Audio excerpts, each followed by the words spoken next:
मंजर एक नबी का जन्म।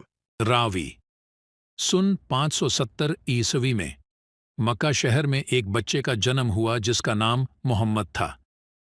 कम उम्री में ही वो यतीम हो गए थे और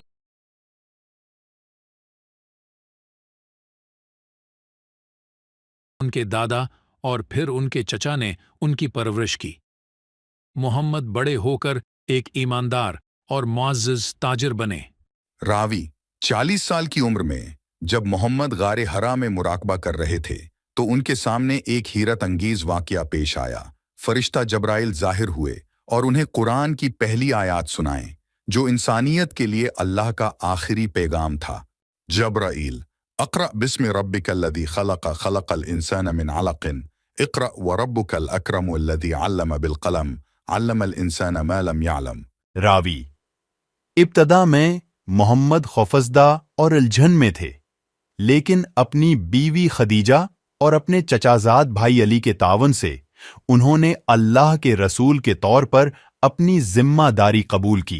रावी मोहम्मद ने इस्लाम का पैगाम देना शुरू किया, लोगों को एक अल्लाह की इबादत करने और नेक जिंदगी गुजारने की दावत दी।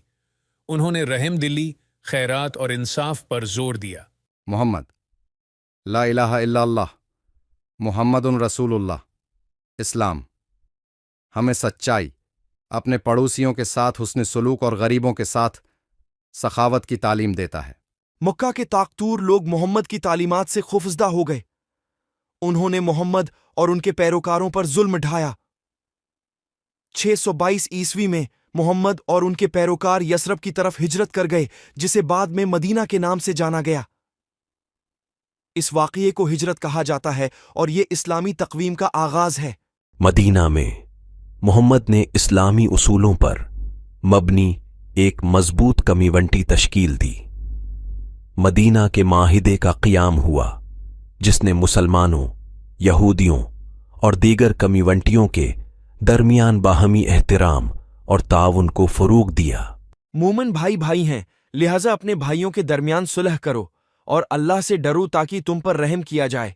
कई सालों के तनाज़े के बाद 630 ईस्वी में मोहम्मद और उनके पैरोकारों ने मक्का को पुरामन तरीके से फतह किया। उन्होंने अपने साबिक दुश्मनों को मुआफ़ कर दिया और काबा को बतों से पाक किया, उसे सिर्फ अल्लाह की इबादत के लिए वक़फ़ कर दिया। आज तुम पर कोई इल्ज़ाम नहीं है, अल्लाह तुम्हें मुआफ़ करे, वो सबसे ज्यादा रहम करने वाला है। ईस्वी में अपनी आखिरी हज के दौरान मोहम्मद ने अपना आखिरी खतबा दिया जिसमें बराबरी, इंसाफ और कुरान और उनकी तालीमात पर अमल करने की अहमियत पर जोर दिया। तमाम इंसान आदम और हव्वा की औलाद हैं। किसी अरब को गैर अरब पर और न किसी गैर अरब को अरब पर कोई फोकियत हासिल है, न किसी गोरे को काले पर और न किसी काले को गोरे पर कोई फोकियत हासिल है। किसी को भी किसी पर कोई फोकियत नहीं है सिवाय तक़वी और नेक अमल के। आखिरी खुतबा देने के बाद जल्द ही मोहम्मद का इंतकाल हो गया, ताहम उनका पैगाम जिंदा रहा।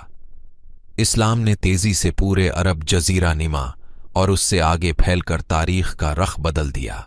और इस तरह इस्लाम की कहानी, जो एक छोटे से सहरा के शहर में शुरू हुई थी, दुनिया भर के लाखों लोगों की जिंदगियां मुतासिर और रहनुमाई करती है।